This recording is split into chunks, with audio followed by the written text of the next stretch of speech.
Seedcorp HO investe US$1,5 milhão por ano em pesquisas, voltadas ao seu programa de melhoramento genético, que contribuem para o desenvolvimento de novas tecnologias e produtos. Quando adquire uma semente Seedcorp HO, o agricultor pode ter a certeza de que está adquirindo qualidade, performance e produtividade. Seedcorp HO, uma empresa presente em todos os elos da cadeia de sementes. Você está no podcast Academia do Agro, dedicado à competitividade do agronegócio brasileiro, com abordagem de temas que fazem parte do seu cotidiano, trazendo dicas e sugestões para o seu trabalho. Vamos juntos!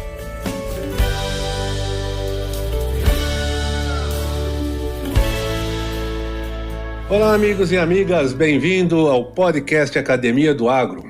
Hoje nós contaremos com a participação toda especial de um amigo, um colega inclusive, que é o Bruno Dancieri Siqueira, atual diretor comercial da Coima e que é um administrador de formação pela USP e também em finanças pela Federal lá de São Carlos. Com mais de 10 anos de experiência na área comercial, com forte atuação no mercado industrial B2B e em máquinas para pecuária. Atuação em áreas de planejamento de vendas, atendimento a clientes, pricing, vendas e também um especialista em relacionamento business to business. A sua experiência com organizações não governamentais e associações foram fundamentais para o seu desenvolvimento pessoal, ao qual estará compartilhando com a gente. E aí, Bruno? Bem-vindo, tudo bem com você? Olá, Valdir, tudo bem? Olá a todo mundo que escuta o podcast Academia do Agro. Para mim é um prazer muito grande estar aqui com vocês, podendo trazer um pouquinho da minha experiência profissional e principalmente falar de Coima, né? Coima, que completou 70 anos em 2021, tem bastante história bacana aí dentro do agronegócio que é muito relevante para os ouvintes. Opa, estamos ansiosos de ouvir então, cara. Vai ser muito bacana, tenho certeza disso. Mas começando, Bruno, gostaria de saber de você, Bruno, onde tudo começou? Conta um pouco da sua história, da sua família, do seu negócio. Bom, vou começar um pouco da Coima, que começou bem antes que eu, né? Coima tem 70 anos, eu tenho menos da metade disso, então ela foi fundada por esse senhor aqui, que não vai ver, mas se você está vendo, que é meu avô, o seu José Dancieri, né, que era motorista de ônibus, e começou, né, lá nos anos 50, a migração para o interior, saiu ali da região de Tupã, Getulina, e veio até Dracena, e começou a consertar carroças de tração animal, carrinhos, né, que muito usado naquela época para movimentação tanto de pessoas como de café, que a região era predominantemente cafeicultura, né? Então ele começou lá atrás consertando carroças, não demorou muito, o espírito empreendedor dele levou à fabricação de carroças e depois, consequentemente, com a evolução, com o surgimento de possibilidades de crescimento, fabricar balanças bovinas e troncos de contenção. Isso há mais de 50 anos é o carro-chefe da Coima. Isso estamos conquistando aí todo o território nacional e mais de 20 países que a gente tem presença internacional. E minha história começou aqui dentro, né? Eu, desde muito criança, participando um pouco de toda essa história. Mas uma empresa familiar, como sempre, a gente teve a oportunidade de ir mundo afora, né? Antes de ter oportunidade aqui na empresa para conhecer. Eu sempre adorei a área comercial. Dentro do agronegócio, nunca foi uma grande paixão o agro, né? Sempre gostei muito da Coima, mas nunca fui uma pessoa da roça, vamos dizer assim, né? E fui para o mercado, né? Graças a todas as oportunidades que eu tive, consegui ir para a USP, né? Passei na USP em administração de empresas lá em Ribeirão Preto. E caminhei, fui deixando a vida, né? Várias oportunidades de estágio, emprego, me levaram até o Grupo Votorantim, onde foi o meu grande salto de carreira, né? Logo recém-formado, pude trabalhar dentro do Grupo Votorantim, na Companhia Brasileira de Alumínio, né? Da família Hermílio de Moraes. E lá foi uma grande escola, que eu fiquei praticamente lá há 10 anos, antes de poder retornar aqui para a empresa Estou aqui há 3 anos e justamente participando de um processo importante, que é o processo da sucessão empresarial, né, da segunda para a terceira geração, a um passo que a gente acelera o processo de profissionalização, né? Empresas familiares têm desafios diferentes de empresas 100% de mercado, vamos dizer assim, né? Então, está sendo um desafio muito bacana e encantador, né? Porque eu tenho tido a oportunidade de rodar o Brasil todo, né? A pandemia deu uma segurada, mas a gente conhecer a realidade de cada rincão do Brasil é muito bacana, né? Você com a sua experiência também aí, ampla experiência de tudo que é canto do Brasil, a gente percebe vários Brasis, né? Então isso é muito, muito bacana do ponto de vista de mercado e de possibilidades a se desenvolver, né? Podcast Academia do Agro. Ô Bruno, vamos falar até um pouquinho de pecuária, até porque é uma área, um segmento que se atua fortemente, né? Hoje o Brasil com um rebanho de mais de 200 milhões de animais e exportações aí na ordem superior a 8,5 bilhões de dólares. Isso pelo menos até o ano passado, segundo a Embrapa, né? A pecuária bovina brasileira segue batendo recorde. Os desafios para manter o crescimento são muitos. O que se esperar dessa pecuária para o ano de 2022? Com todos esses eventos novos surgindo, né? Fim de pandemia, guerra, dólar, economia, volatilidade de preços. Aliás, o que está mais variando são as variáveis, né? Agora. O que você me diz? É interessante a gente olhar um pouco, antes de fazer projeção, olhar o que a gente vem passando nesses anos, né? A pecuária brasileira, quando a gente olha de uma maneira geral e compara com outros segmentos da indústria, né? Tanto da indústria comum quanto da agricultura, por exemplo, ela carece de investimentos em tecnologia. Tem muitos segmentos, principalmente dentro da fazenda, que ficaram paradas no tempo, né? A fazenda lá atrás era usada como uma reserva de emergência, como um lastro, como uma segunda atividade, e o valor da arroba do gado ficou muito tempo andando de lado, né? Isso fez com que pouco investimento em tecnologia fosse feito, né? Então, já no final de 2019, né, já começamos a ter uma reação do valor da arroba, fez com que o pecuarista ficasse mais animado para a realização de investimentos, né? E isso na pele a gente vem sentindo ao longo desses últimos 2 anos. A gente praticamente dobrou o volume de produção e venda, né? Justamente por conta da intensificação da produção. A gente entende, né? A gente percebe, vem notando que o produtor que não está se modernizando, não está investindo em tecnologia, ele está deixando atividade, seja para arrendar para cana, seja para arrendar para algum outro cultivo, ou seja, de fato se desfazendo da terra em prol de outros investimentos, né? Então, a pecuária brasileira, a gente acredita muito, porque vários dados de pesquisadores da área, o Antônio Schacker mesmo, com o seu estudo do benchmark, que ele realiza em diversas fazendas, identificou que menos de 20% das propriedades têm troncos e balanças em suas propriedades, que são ferramentas básicas ainda. Nós estamos falando tanto em pecuária 4.0, mas são ferramentas básicas para a gestão, né? O produtor, o pecuarista, ele praticamente não mede e não investe em tecnologia. Então, quando a gente olha para 2022, a nossa expectativa é que o mercado continue aquecido. Diferente dos anos anteriores, onde pôde-se capturar muita margem, agora há grande pressão dos insumos, né? A gente vê a crise de fertilizantes que vem assolando todo mundo, mas não só isso, né? A parte de alimentação, né? Suplementação ficou muito mais caro por conta do valor do aumento do valor das commodities, né? Então, o pecuarista não está ganhando tanto dinheiro assim. As margens voltaram a ser espremidas, o que faz com que seja necessário o ganho de produtividade. E as indústrias que estão, como a gente, fornecendo soluções para incremento de produtividade, acredito que vão se dar muito bem.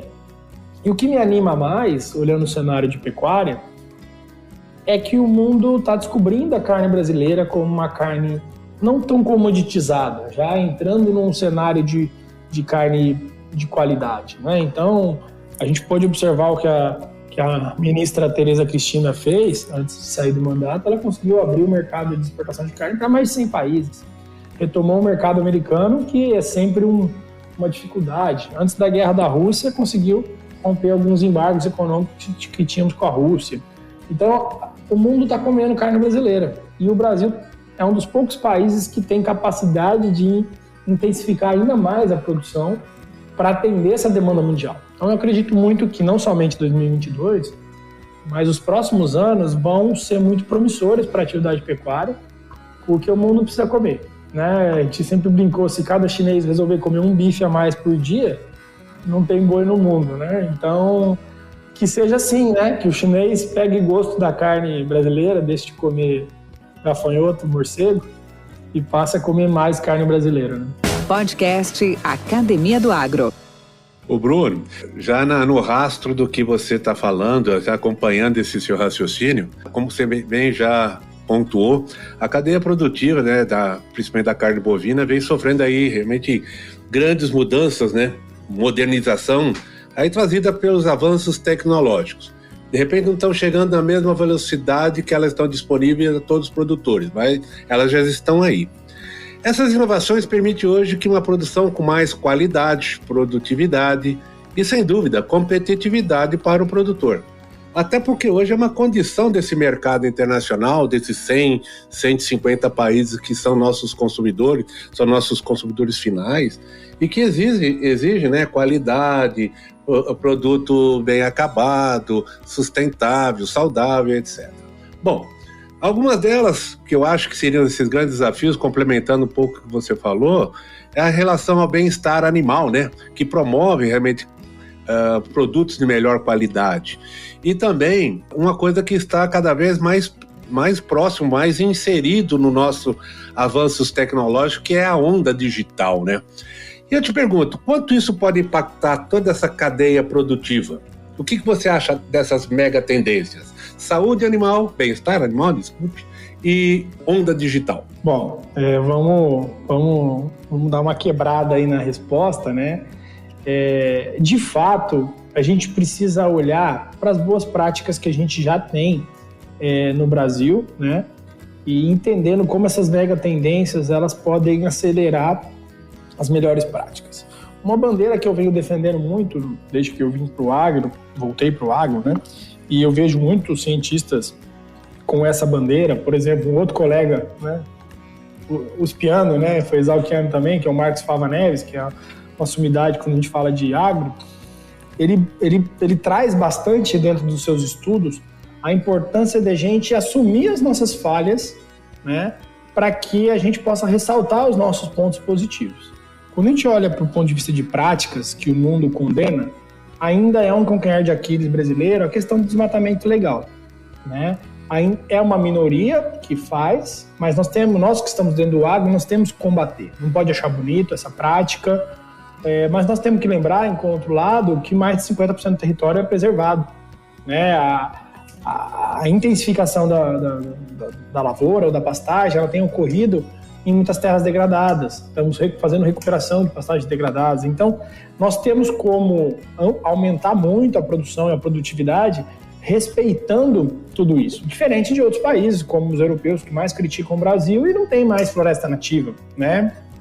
E outros países que usam da nossa incapacidade de mostrar das nossas boas práticas, usam como uma guerra comercial, né? Então, nós temos que saber se posicionar do ponto de vista de mercado internacional. Eu acredito que o trabalho da ministra Tereza Cristina foi fundamental nesses últimos anos, né? Pena que teve que se afastar agora para ser candidata, mas eu espero que o ministro que ficou continue levantando essa bandeira do agro sustentável brasileiro e que a gente reforce ainda mais todas essas tendências, porque de fato elas precisam ser garantidas para que haja um crescimento sustentável. Uma frase que eu uso muito, e às vezes a gente esquece, que não tem ato humano que não tenha impacto no ambiente, né? A partir do momento que a gente está se relacionando no ambiente, respirando, saindo para trabalhar, voltando, nós estamos impactando o ambiente. O que nós precisamos fazer é minimizar esses impactos. E o que me incomoda muito é condenarmos o agronegócio sem conhecimento, e em outra parte, não tratarmos esgoto, usarmos produtos que não renováveis, né? Eu dou um exemplo da extração de madeira. né, que é muito condenada, a extração legal de madeira, ela é muito condenada, né? Mas vem de planos de manejo, planos aprovados pelo IBAMA. E floresta, ela é um bem renovável, né? Se você fizer a exploração florestal de uma maneira legal, você não tem impacto no ambiente e você garante que o ambiente seja renovado, diferente, eventualmente, de uma extração de minério de ferro, né? Então, hoje a gente vê o aço sendo muito substituto da madeira, mas, ao meu ver, a madeira extraída legalmente, ela é renovável. O aço não, né? Ele vem de minério de ferro, que é extraído de uma área, que forma uma barragem, né? Que muitas vezes não tem solução, é um passivo ambiental, e acaba concorrendo. Mas, voltando já chegando ao fim da resposta, quando a gente fala de bem-estar animal, cada vez mais isso vem sendo preconizado, não só pensando nos animais, mas pensando em rentabilidade também, né? Porque o gado bem tratado, o gado não estressado, traz uma carne de maior qualidade, com menos hematomas, e a gente preconiza isso, né? A Coima é a única empresa do segmento que possui um tronco de contenção almofadado, né, para proteger toda a carcaça do animal. Chama Megatron, a gente desenvolveu isso já tem uns 5 anos. É um tronco hidráulico, como vários outros do segmento, mas o único que possui as laterais almofadadas que protegem ainda mais a carcaça do animal e reduzem o estresse. Tem todo um desenvolvimento de itens que faça com que o animal fique menos estressado, desde o ser um tronco mais fechado, que tem menos incidência de luz, onde o animal vê menos o homem, que é o seu predador natural. Isso faz com que o bem-estar animal ele seja mais bem assegurado. Então, nós temos que continuar nas boas práticas, identificar onde estão o nosso calcanhar de Aquiles, né? Onde estão os nossos defeitos, e não esconder, apresentá-los para corrigir. Então, o desmatamento ilegal é um problema do Brasil? Então vamos combater. Temos problemas ainda no transporte animal? Vamos pensar como a gente pode melhorar o transporte animal. E por aí vai, né? Vários elementos dentro das práticas que a gente adota no agro podem ser melhorados. E quando a gente fala do olhar digital, é um caminho sem volta. O que a gente precisa saber é se isso vai acontecer em 3, 5, 10 ou 20 anos. Se a gente fosse pensar há 10 anos atrás, não era todo mundo que tinha um smartphone. Hoje parece um item do seu corpo, né? É muito difícil ter alguém que não descuida disso. E em propriedade rural é a mesma coisa, né? Você já vê muitas propriedades que são 100% digitalizadas, colheitadeiras automáticas, tudo sensorizado, conectado na internet. Mas como nós estamos no Brasil, muitas dessas tecnologias ainda não são acessíveis, seja por ponto de vista de custo, por ponto de vista de infraestrutura. E a gente que está dentro do agro, a gente enxerga isso, né? Essas soluções tecnológicas, elas são implementadas de uma maneira, às vezes, muito rápida, né, para ganhar escala, para tentar ganhar escala, e a realidade do Brasil é muito distinta, aquilo que a gente estava falando antes, né? Então, a gente tem dificuldade de acesso às propriedades. Então, nós estamos falando de chegar uma tecnologia para lá, mas não tem nem estrada, né? Então, ressaltando outro ministro, né, o trabalho que o ministro Tarcísio fez de melhoria da infraestrutura do interior do Brasil, não aqui da Castelo Branco, da Bandeirantes, das rodovias BRs aqui mais próximas dos grandes centros, né? Mas que fez onde passa os alimentos do Brasil, né? Então, esse olhar digital, ele é um caminho sem volta. O que eu não sei te dizer hoje é se isso vai ser 5, 10, 15, 20 ou 30 anos. O que nós temos que fazer é apoiar esse caminho. A Coima também foi a pioneira em lançar uma balança de pesagem animal sem interação humana, né, onde o animal é pesado no habitat natural. Foi um fruto de desenvolvimento com a Embrapa e com a FMS, de quase 10 anos de estudo. A gente lançou a Ballpass, que o animal é pesado automaticamente, os pesos vão para a nuvem e o pecuarista pode tomar a decisão da sua casa, onde é que seja no Brasil, seja no exterior, qualquer ponto do mundo onde tiver internet, ele recebe a evolução do ganho de peso. Então, é um caminho, né? A onda digital está aí, a gente tem que acreditar, mas a ressalva que eu faço é com time, né? A gente tem bastante a evoluir, né? Então, nós também não podemos esquecer da realidade brasileira. Podcast Academia do Agro. Ô Bruno, no seu testemunho agora tem várias indicações que eu digo assim, várias referências que a gente tem buscado muito com esse trabalho nosso aqui do podcast, com os nossos convidados como você, justamente esse olhar, não digital obviamente, mas olhando na questão de você levar para o público leigo, né? As comunidades mais urbanas, aquelas que não têm diretamente uma associação com o agronegócio, dessas potencialidades, dessas dificuldades e espairecer. Como você disse, né? Cara, nós não negamos que temos problemas. Nós temos problema, o desmatamento está aí, é um problema que nós temos que resolver, concordo, é fato, mas isso não quer dizer que o agro seja o bandido, que nós sejamos os grandes responsáveis. Nós somos 98% que faz as coisas certas, e tem 2% que é clandestino, que é ilegal, que é irresponsável, etc, etc. Então, esse tipo de posicionamento é muito bom, justamente para esse esclarecimento, né, de se desmistificar um pouco, né, essa história de que estamos andando de caminhonete porque somos todos ricos, né, que isso é uma bobagem muito grande. Mas, cara, eu queria falar um pouco agora da Coima. Como é que estamos na foto aí? Conta-nos um pouco da sua organização, você já deu um bom início da história, e ao qual você representa, né? Quais são as suas visões, missão, valores, como é que estamos? Vamos lá, Valdir, obrigado. Eu só queria fazer um comentário antes de falar da Coima. A gente tem um estigma de patinho feio, né? A grama do vizinho sempre é mais bonita, né? E a gente no agro, a gente é líder na maior parte dos segmentos, carne bovina, soja.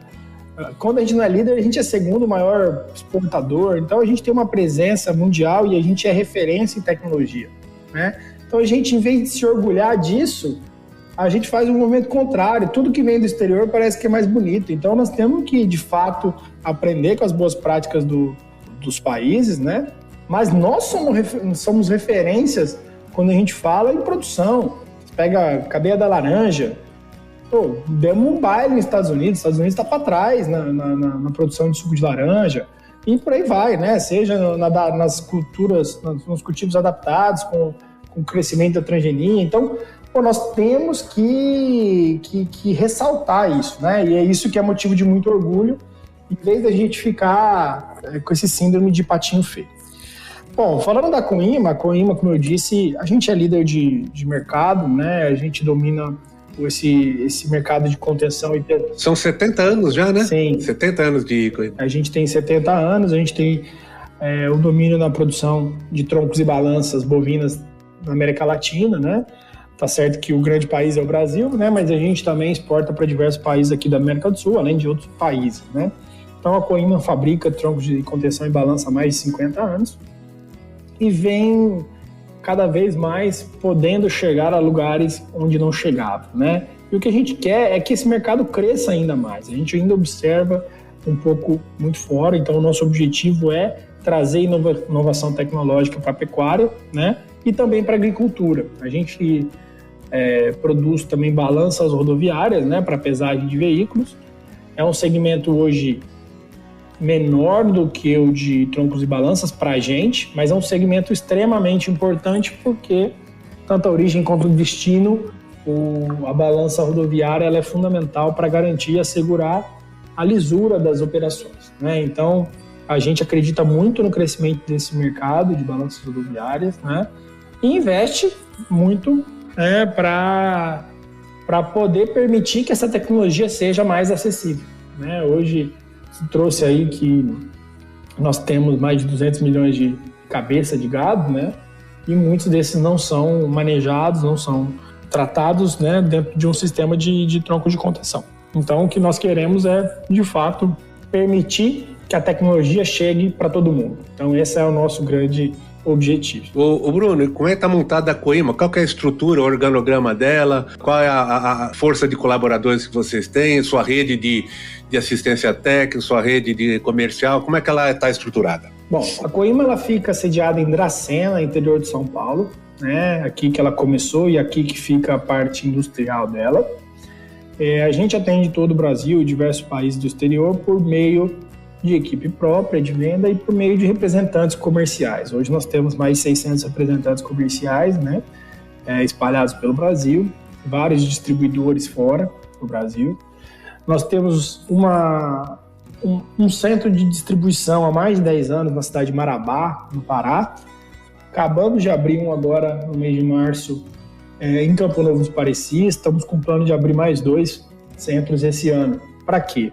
Principalmente objetivando entrar no mercado de serviços de calibração de balanças rodoviárias, né? A gente é muito presente no mercado de contenção animal e pesagem animal, muito conhecido, mas nós estamos também agora mirando mais proximidade, né, do produtor, principalmente aí mais ligado à agricultura, mas não somente, porque balança rodoviária é praticamente todas as indústrias, mas estando mais ao lado.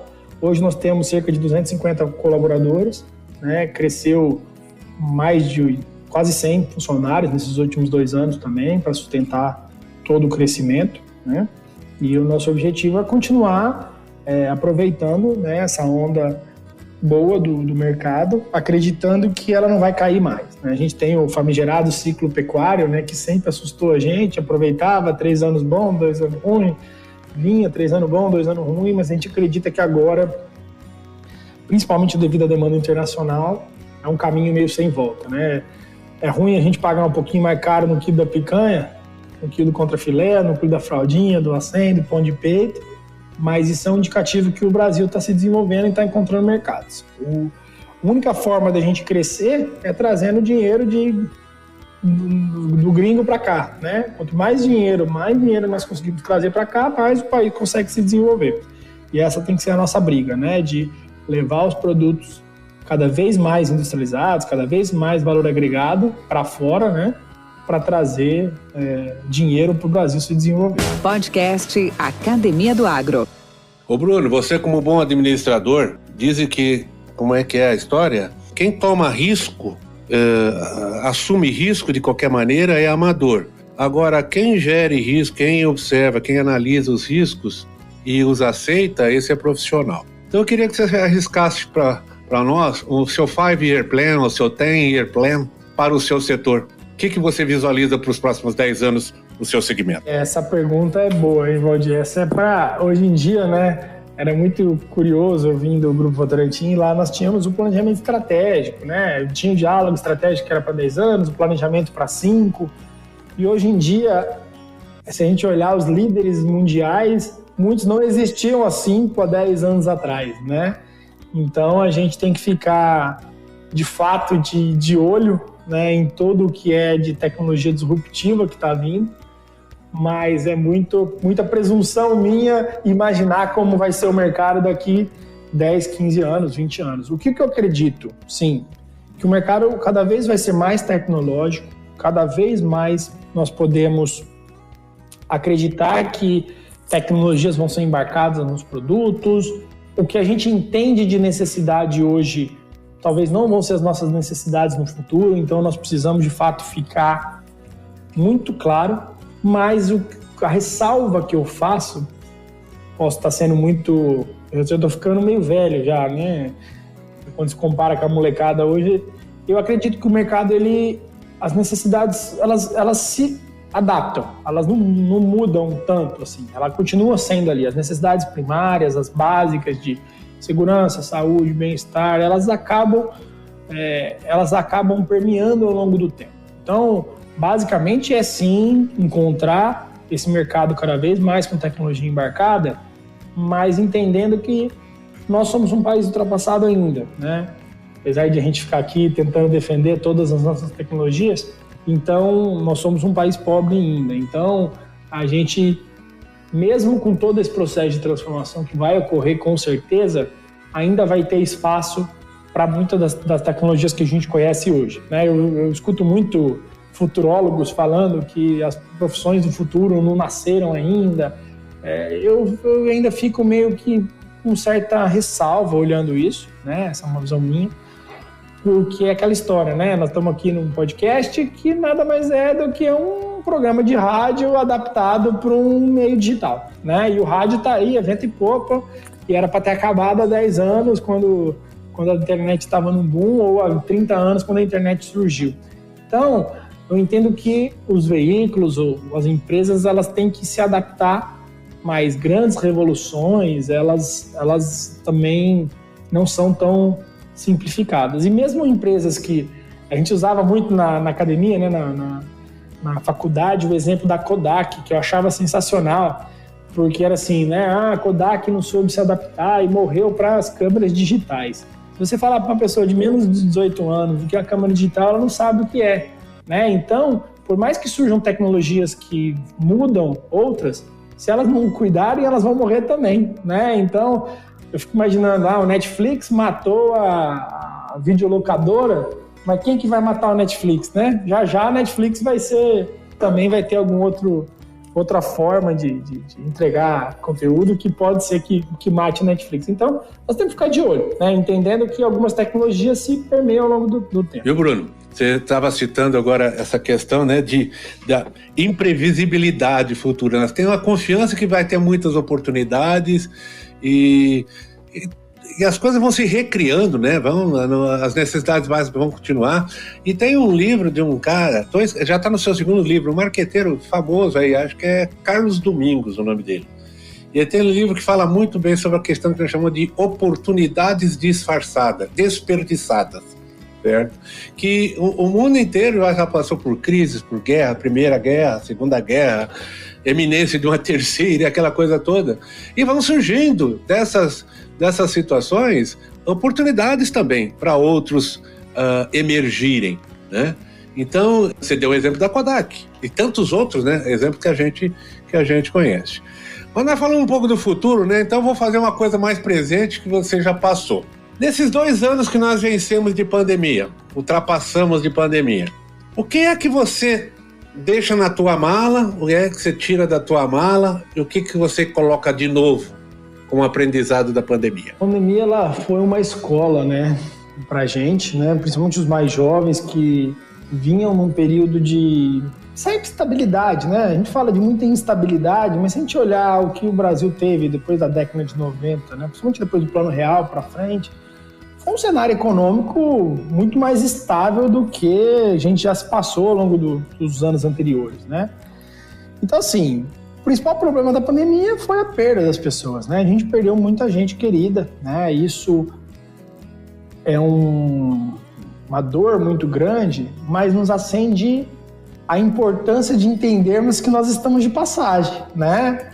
A gente conseguiu passar essa pandemia, mas nós temos que aproveitar as oportunidades que nos aparecem todos os dias, porque pode ser que não vão ter mais, né? Então, acredito que uma das grandes aprendizagens da pandemia é a gente está de passagem aqui, então temos que fazer o nosso melhor todo dia. Não adianta a gente ficar esperando que ninguém passe por nós, não.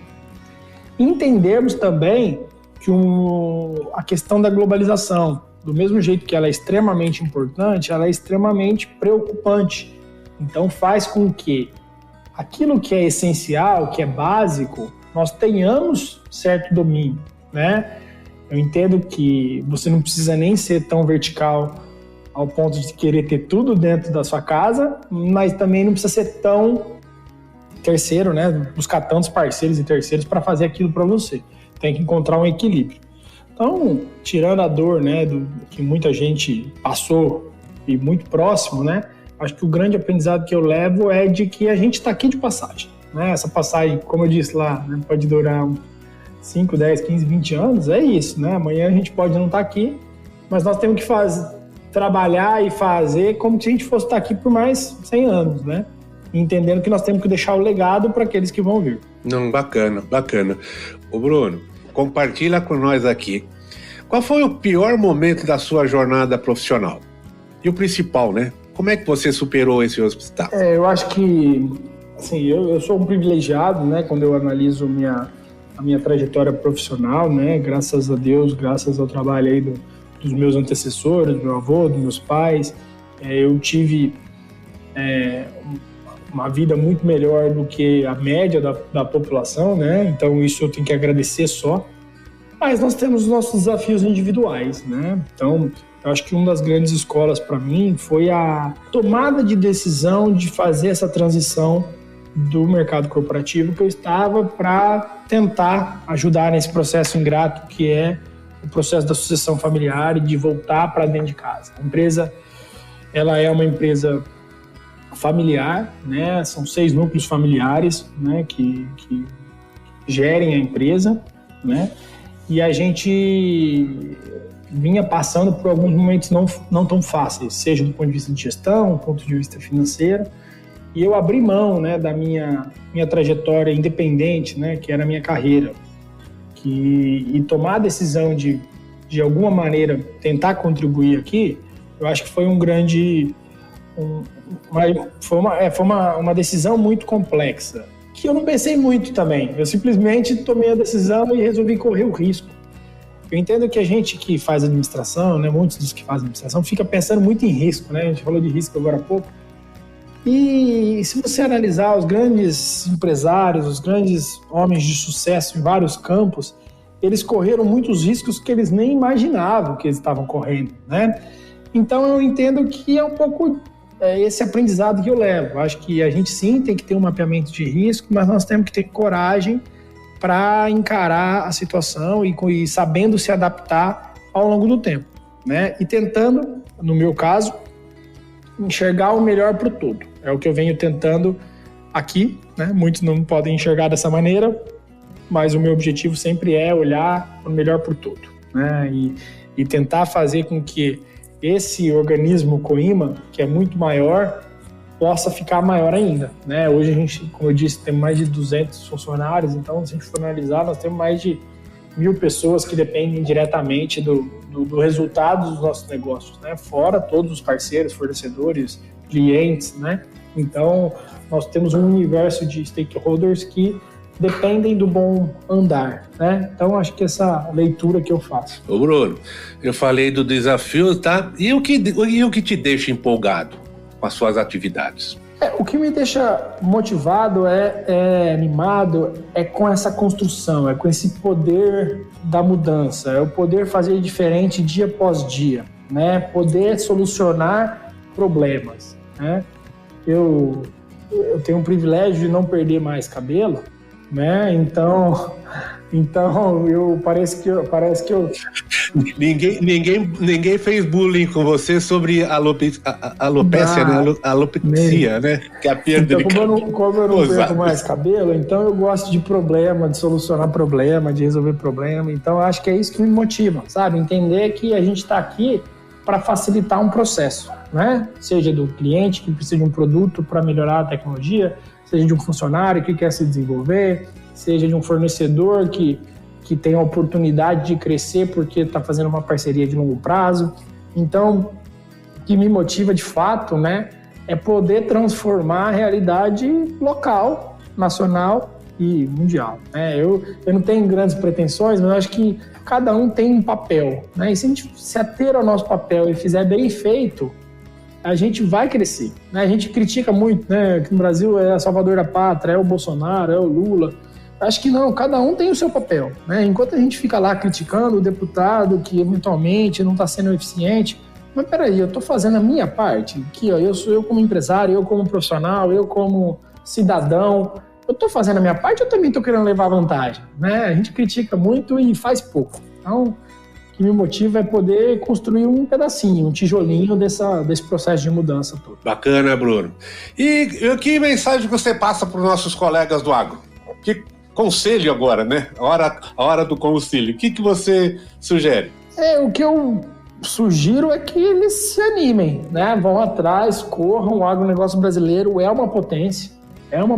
Então tem muita oportunidade, é incrível, né? Eu tenho a oportunidade de rodar o Brasil todo praticamente e vejo como há carência de bons profissionais, né, no agronegócio e de uma maneira geral, né? Eu tive a oportunidade de estar agora no Mato Grosso, onde a gente abriu a filial.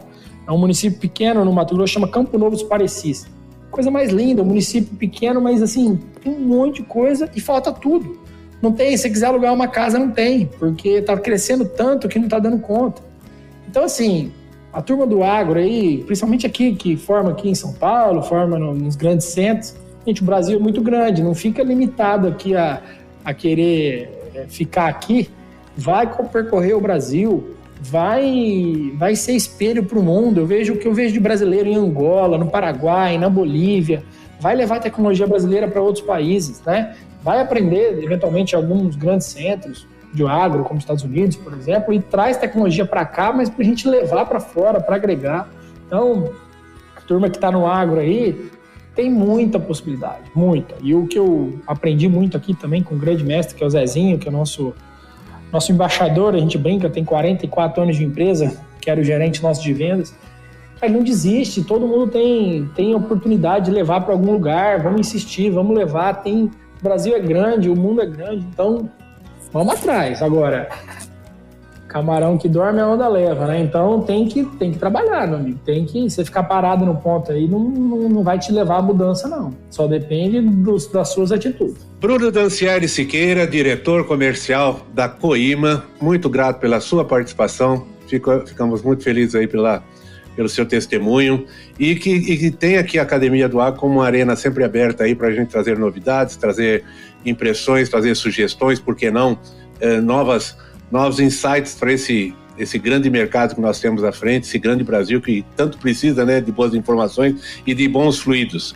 Cara, como é que o pessoal pode te contactar? Bom, eu vou deixar os meus contatos aqui na rede social, WhatsApp também, porque como todo bom vendedor, se tiver gente querendo comprar, querendo indicar negócio, tronco, balança, é só me chamar ali. O meu WhatsApp direto aqui é o 18 981 22 6622. Depois eu te passo e deixo na descrição aí. E meu Instagram é Dancieri2003, né? Então me procura lá ou no LinkedIn, meu nome, Bruno Dancieri Silveira. No LinkedIn vai me encontrar também. Bacana, e todos esses dados que o Bruno colocou, os nossos ouvintes poderão também encontrar no web notes do podcast, na descrição. Então, obrigado, Bruno. Grande abraço para ti. Eu que agradeço, Valdir. Parabéns aí de novo pelo projeto da Academia do Agro. Acho que levar informação para aqueles que querem ouvir é muito importante. Eu, como te disse aqui em off, né, antes da gravação, o podcast é uma mídia que me encanta muito, sou consumidor há mais de 10 anos e poder estar junto do ouvido, né, conversa ao pé do ouvido dos nossos ouvintes é muito bacana porque a gente se sente próximo deles, né, e é esse sentimento que eu quero que os ouvintes fiquem, né, de uma proximidade, que possam sentir à vontade comigo e se precisar de qualquer coisa relacionada à Coima aqui, eu estou à disposição. Obrigado, amigo, grande abraço para você. Sidcorp HO, uma empresa única presente em todas as etapas da cadeia de sementes: pesquisa, produção, desenvolvimento de mercado, vendas e logística. Por meio de marca própria ou licenciando sua genética, a Sidcorp HO oferece as melhores opções ao produtor, ocupando 60 milhões de hectares no Brasil, Paraguai, Uruguai e Argentina. Sidcorp HO, uma empresa presente em todos os elos da cadeia de sementes.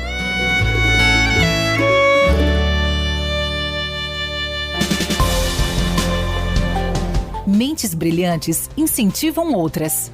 Crônicas do Agro, com seus especialistas e líderes comentando, opinando e analisando diversos assuntos através da sua ótica e de sua experiência.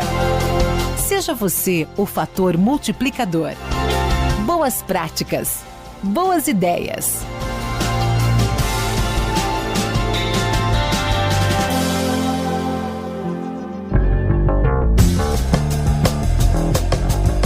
Caríssimos e caríssimas, estamos no fim do mês de março, período em que anualmente cooperativas e associações precisam realizar suas assembleias gerais ordinárias. Nessas assembleias, os resultados dessas instituições são apresentados. São mostrados balanços para serem aprovados, orçamentos, e é o momento onde os associados dessas associações e cooperativas têm a oportunidade e deveriam ter espaço de se manifestar. O ano de 2021 foi realmente auspicioso para as cooperativas e associações ligadas ao agro. Em sua grande maioria, tiveram um substancial aumento do faturamento. Lógico, devido à alta das commodities agrícolas, como também da elevação da moeda norte-americana. Entretanto, a participação dos associados nas Assembleias Gerais Ordinárias tem sido cada vez de menor intensidade. O associado tem ficado distante das discussões, não tem apresentado suas manifestações dentro desses momentos das cooperativas e das associações de se interagirem com a diretoria. Este é um grande erro, pois com menor discussão não se tem pontos de vista divergentes e, com isso, não se tem uma oxigenação das associações e das cooperativas. Isso é extremamente importante para você construir uma cultura individual de cada uma dessas associações cooperativas. Anos de vacas gordas são seguidos por anos de vacas magras. A Bíblia já nos ensinou isso.